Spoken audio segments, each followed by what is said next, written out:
This is the part of politics that is extremely boring, but extremely important.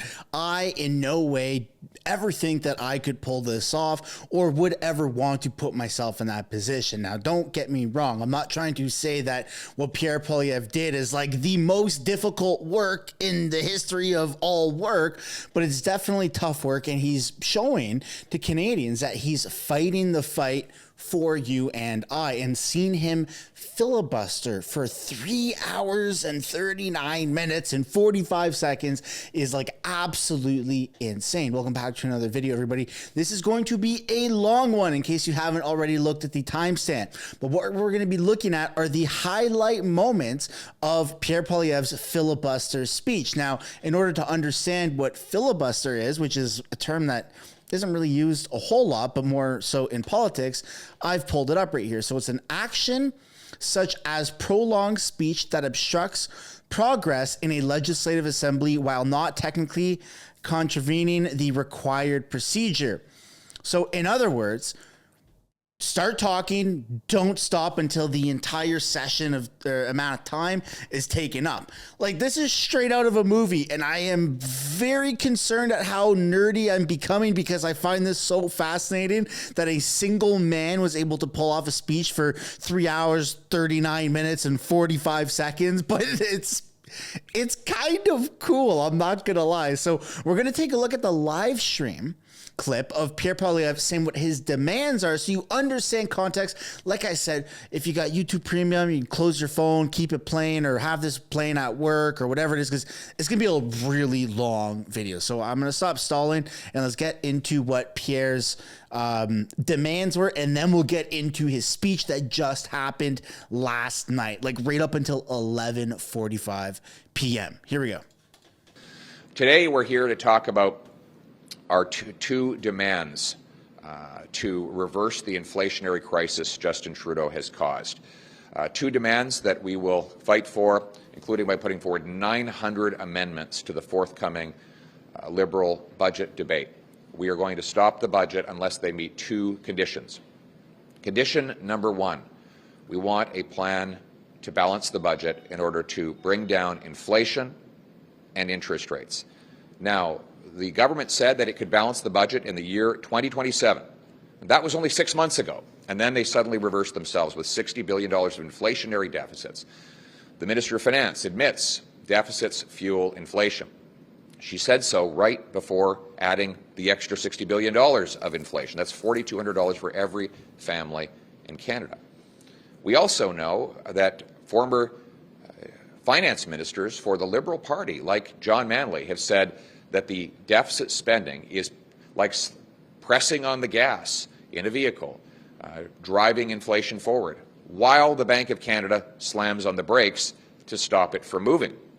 So here we have the Bank of Canada forced to increase interest rates in order to reduce the inflationary pressures that the government is imposing. This is going to become not just undesirable, but a crisis, because in 2026, 2027, all the mega mortgages that people took out in 2021 and 2022 will come up for renewal. And we could have people with million-dollar mortgages that are hit with 3 and 4 percentage point increases in their interest payment on those mortgages. That's $30,000 or $40,000 a year, which could potentially lead to a meltdown in the mortgage market. The solution, of course, is to get the inflation and the interest rates down before that happens. Now, the government does not set interest rates. It does set the fiscal environment in which those rates are determined. And so they could help the Bank of Canada by getting rid of the deficit, bringing down inflation and interest rates. Secondly, the government said the carbon tax wouldn't go above 14 cents a litre. Now they're planning to raise it to 61 cents a litre. Canadians cannot afford to pay. They're taxing 47% increase in taxes that will raise gas, heat, and groceries. So what Conservatives are saying is no new carbon tax increases. We're going to get rid of the carbon tax when we form government. We understand that that would not be a realistic ask of this government because of their policy. However, we think a reasonable compromise in the interim would be for them to cancel planned carbon tax increases. We will continue to fight for these two demands. A plan to balance the budget to lower interest rates and inflation, and no new carbon tax hikes. And if the government does not meet these demands, we will use all procedural tools at our disposal to block the budget from passing, including 900 amendments, lengthy speeches, and other procedural tools that are in our toolkit. Our purpose, which is exactly, sorry to cut you off there, Pierre, but which is exactly what he's done. Now, I've got the clips pulled up. They're time-stamped accordingly, so let's just take a look. But just so you understand how long this live stream is, you can see Pierre Poilievre. Okay, this was streamed, ended 4 hours ago, and you can see it is 3 hours, 39 minutes, and 29 seconds. Absolutely insane amount of time for him to talk consistently in order to block the Liberals' budget vote. Good job, Pierre. Good job.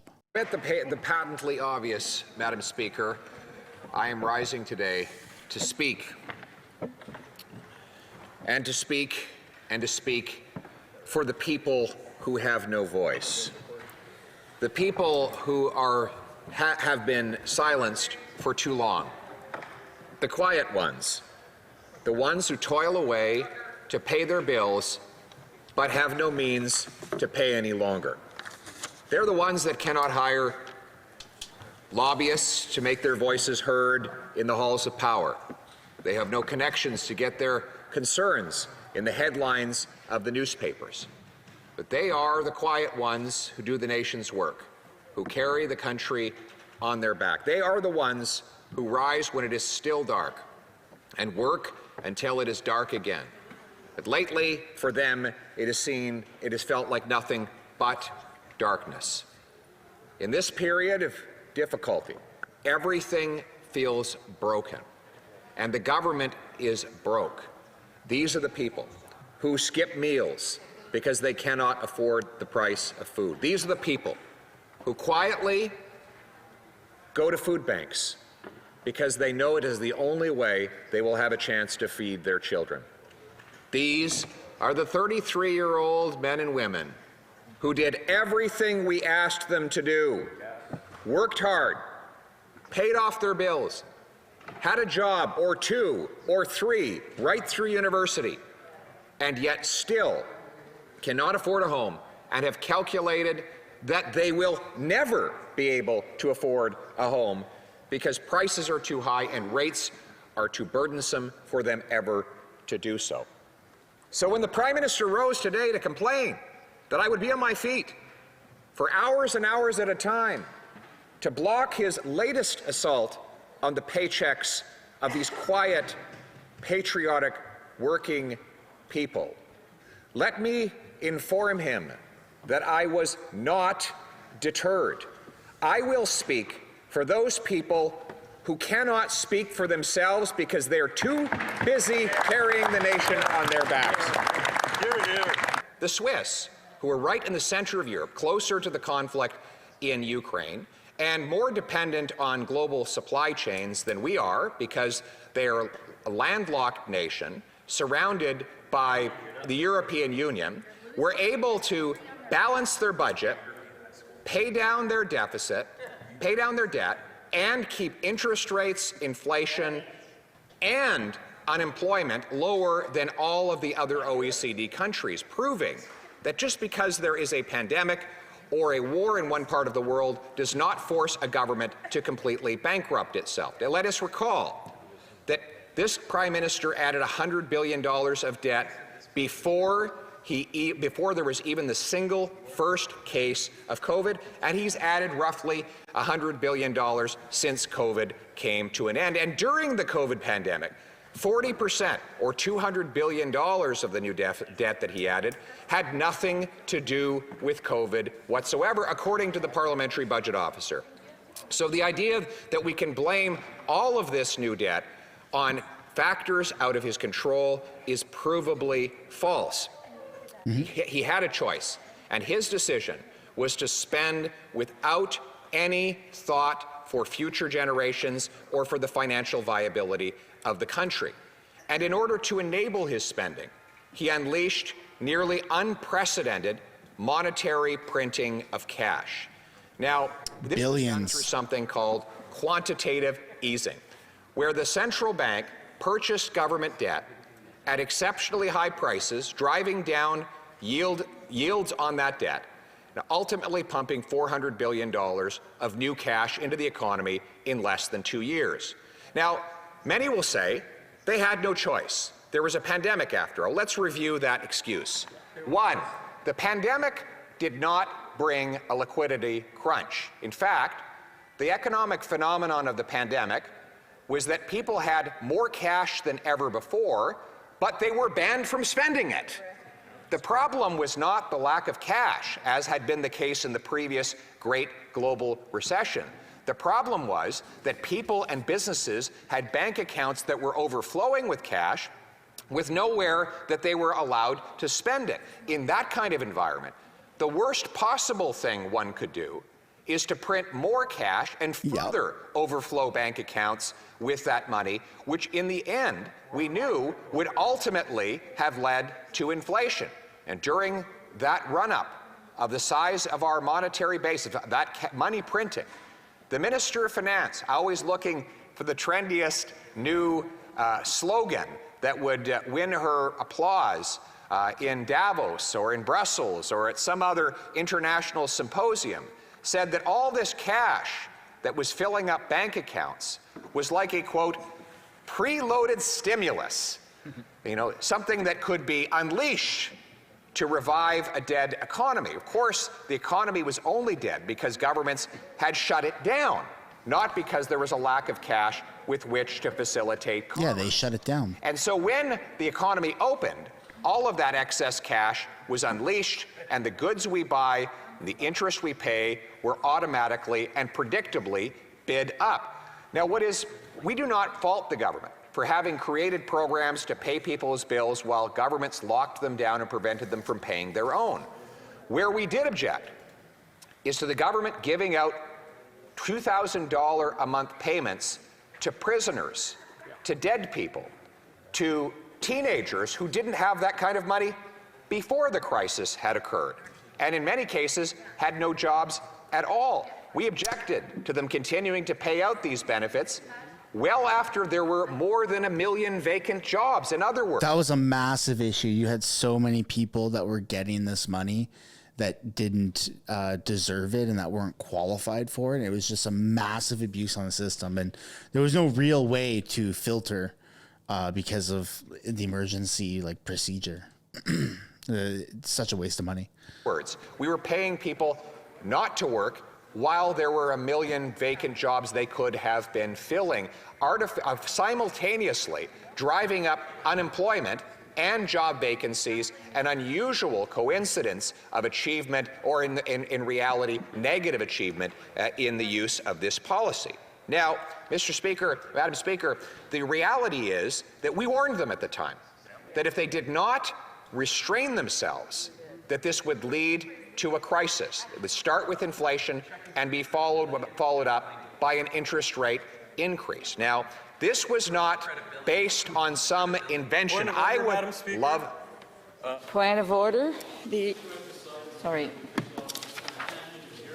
The members on the other side are speaking even louder than he is. I'd ask that they show us just.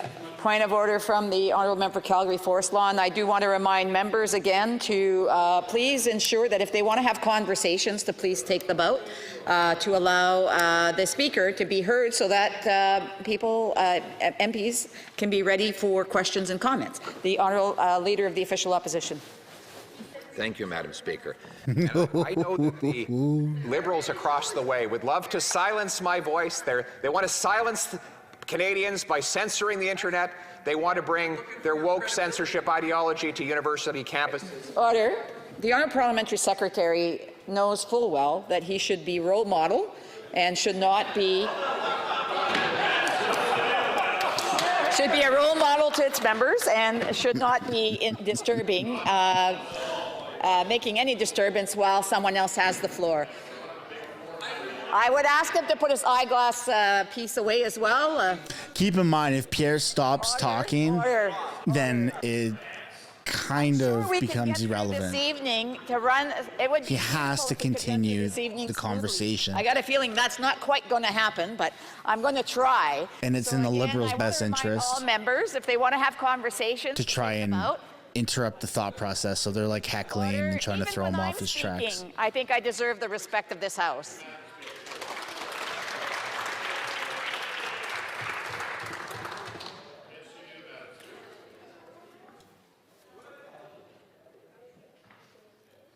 Oh, they cut the mic. The Honourable Leader of the Official Opposition. Thank you. Well, I think we can all agree that if the member for Kingston is our role model, that's a good reason why we're in so much trouble today. Now, Madam Speaker, the spending that has led to the inflation was utterly predictable, but its consequences have been utterly devastating. The obvious is by looking at the lineups at food banks across the country, which in many cases actually go many blocks down the street and around the corner. There are the cases of the young people who now estimate they'll be in their 50s before they'll be able to move out of their homes. These are not anecdotes. Just the other day, one prominent financial institution estimated that if you are earning $250,000 as a family, it will take you 25 years in Toronto to save up for a down payment. It used to be that 25 years was the term it took to pay down a mortgage. Now it takes that long just to get a mortgage, Madam Speaker, to illustrate the immense contortion that our economy has suffered. I go out across this country, and one of my favorite things to do is to visit with people of different cultures and different backgrounds. And every time I do, you know what I discover? How much we have in common. And with the other side would love to focus and obsess about the differences of the various traditions in our land. I believe that we should celebrate what we share in common, the common people, right? Now, for example, I'm very proud that I have the occasion to spend so much time with the Sikh community in this country, who've welcomed me with open arms into their gurdwaras, and to learn of their legends and their stories. And I found that they're the same stories that I grew up with, just different names, just different characters, but all leading to the same human outcome. Now, I give, for example, I've learned from my shadow minister of finance the story of the Khalsa. The story of the Khalsa is that the 10th guru of Sikhism, Guru Gobind Singh Ji, came and abolished the caste system. It said that there should no longer be different castes in society, but that all should be equal. Everyone should eat from the same bowl, he said. And he got rid of all of the caste-based names. So everyone became known as Singh. Now, they had different first names, but they had the same last name, which is Singh, and Singh means lion. No longer would there be little people, everyone would be a lion. Just Raj in the corner right here. It's an incredibly inspiring story.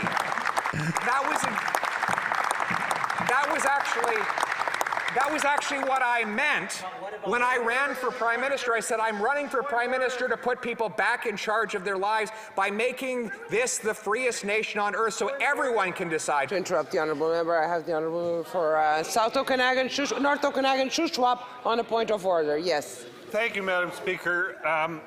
I've been here for, this is the 8th year now. I think the members across the way that I'm witnessing has been here that same period of time. It was brought to his attention earlier that we're not to eat in the chamber. Not hear the Honourable Member. Can I have some silence in the House so I can hear the Honourable Member? Oh, he brought popcorn. Thank you, Madam Speaker. The absolute disrespect being shown on the government side of the House. We've already discussed this once today. And the member said he was only finishing what was in his mouth at the time, even though I'd seen him shoveling stuff into his mouth on his way into the chamber. Yes. Thank you, Madam Speaker.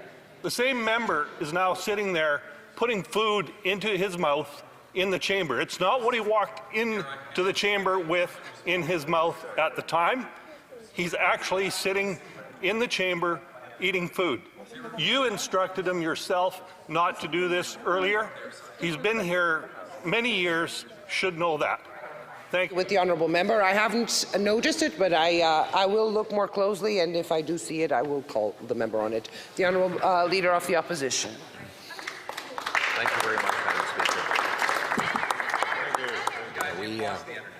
I understand the member is enjoying a little bit of popcorn. He's enjoying the show. I agreed to put on a show for the members of the government here today, and I hope that they've learned a little bit here today, because the message that I'm bringing to them is one that they should already have known if they had spent more time talking to truckers and waitresses and welders and other great Canadians, and I do include truckers among the greatest of Canadians. If they had listened to those people, then we would not be in the mess we're in. You know, it's funny. When I would go out to my riding, let me start back. When I would say on Parliament Hill, as the Liberals were printing all this money, we're going to have inflation. They'd say, the Liberals would say, oh, that's so simplistic, that'll never happen. Then I would go out to my riding, and I would say it to farmers and truck drivers and welders, and they'd say, yeah, of course. And who was right in the end? The farmers and the truckers. The everyday, hardworking people with common sense actually had the right answer. In fact, I think we would all be better off if fewer of these so-called self-appointed experts who consistently get it wrong were in charge of the country, and more of the common sense of the common people were brought forward. And that is really the purpose of my candidacy for Prime Minister, to bring forward the voice of those common people. A voice that these Liberals would like to drown out, as they try to right now. They try to shout me down and talk me down, but they can't silence me, Madam Speaker, because no, they can't. The voice of the people is growing louder and louder. It is growing into a chant. The common sense of the common people will prevail against this tiny group of elites that continually tries to silence them as it pushes us further and further into the trouble we face today. Now, Madam Speaker, we need to discuss how we're going to fix the mess that I will inherit when I become Prime Minister. Canadians deserve to know that there is a way to transform the hurt that this Prime Minister has caused into the hope that Canadians need. And so it is today that I bring forward that hope. We're going to bring home lower prices by capping government spending, cutting government waste to eliminate inflationary deficits. Now, this is a point on which the government agreed with me only 6 months ago, when the finance minister said that she would deliver a 2027 budget balance, something that surprised but impressed me. Only 6 months later, half a year, she has plunged us deeper into debt with a $60 billion of additional inflationary spending that is $4,200 per person. Right. But by cutting waste, like the ArriveCan app, the $35 billion infrastructure bank, the contracts to the I forgot about that app. Other consulting insiders, by rooting out waste and corruption, by finding ways to compress internal and back office budgets, we will get back to a balanced budget, and in so doing, we will lower inflation and lower interest rates. That will allow those hundreds of thousands, if not millions of families who will be renewing their mortgages to do so at a moderate rate in order to avoid the mass bankruptcies that I warned against earlier on today. This kind of common sense fiscal management is not foreign to Canadians. In fact, it was common across this country for a quarter century. From the mid-1990s until 2015, there was a consensus that government should balance the budget unless there was a recession or some major temporary crisis. This was a consensus, believe it or not, across all political parties, NDP provincial governments, Conservative and Liberals here in Ottawa, a consensus that was shattered by this Prime Minister whose radical leftist agenda took us into the permanent deficits, the permanent borrowing, the money printing that created the chaos that we have today. But what did that quarter-century consensus give us? It gave us a massive increase in our quality of life as Canadians. Housing became more affordable. Paychecks became more powerful. Taxes were much lower. The cost of the government went from 52% of GDP in 1993 to approximately 37% of GDP. That meant that Canadians had more money to make their own decisions, to raise their families, to start their businesses, to build the future. We developed the lowest debt in the entire G7 as a share of our GDP, something that we protected and something that allowed us to be a shock absorber against the crises of the 2008 recession and the COVID pandemic. I could stop this speech on a moment's notice, if the Prime Minister would walk in here now and just commit to me to make two commitments come true. One, that he will balance the budget to bring down inflation and interest rates, and two, that he will cancel all future interest for increases to the carbon tax. Two simple demands, and I stop speaking. Two demands, that's all it takes. Incredible that he pulled it off. Speaker, but he won't do it because he wants to take more from the people. He believes he knows better. He knows how to control their money and run their lives better than all of those ordinary people. Madam Speaker, these people are not ordinary. The waitress who balances 10 plates, serves 15 customers, helps her kid with math, balances her budget on a $15 an hour salary is not ordinary, she's extraordinary. The farmer who brings the food from his field to your fork is extraordinary. The electrician that captures the electricity from the sky and runs it through a copper wire to light up this room, he is extraordinary. These are the common people for whom we fight. It is the common sense of the common people united for our common home, your home, my home. Our home. Let's bring it home. Wow. Absolutely incredible. And followed by this was a tiny point of order to wrap things up by Andrew Scheer. And it's, yeah, I mean, we're already pretty deep into this video here. And so great job, Pierre. That is a very difficult feat to climb. I mean, to talk for 3 hours, 39 minutes and 29 seconds continuously to filibuster the Liberals' budget is just fantastic. It didn't make any sense. This is going to wake up a lot of Canadians. I hope this video gets pushed out super far and doesn't get suppressed by Trudeau's algorithm. So the best way to help is by liking, by commenting, by sharing to your Facebook groups or your personal Facebook or to Twitter and things like that, because more people have to be aware of the fact that the Conservative Party just filibustered, but that they were actually passionate about it and maintained the same amount of consistency through the entire event.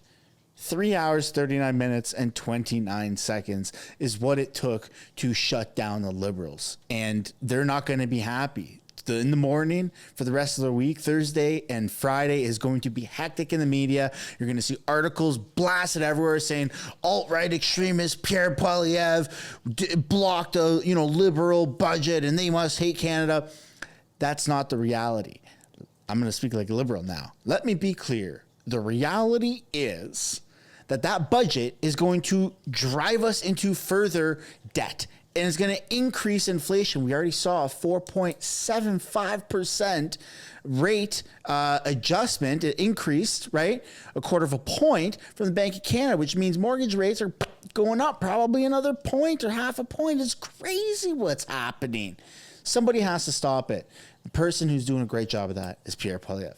So that's where we're going to end it. If you've made it this far, congratulations. If I had a cookie, I'd give it to you. Don't forget to drop a like on the video, subscribe if you're not already, and I will see you in the next one. Thanks so much for making it to the end of the video. If you want to support the channel financially, you can do so by checking out the merch shop linked right up there. Or if you want to do something for free, which is also absolutely acceptable and highly encouraged, you can subscribe right there. If you want to continue watching videos like this, you can do so by clicking or tapping right there to watch the next upcoming video. And if you want to watch a little bit of different content, but also Canadian stuff, you can do so by clicking right up there. That's my second channel, House of Canada, also known as the House of Commons Highlights. Thanks so much for watching.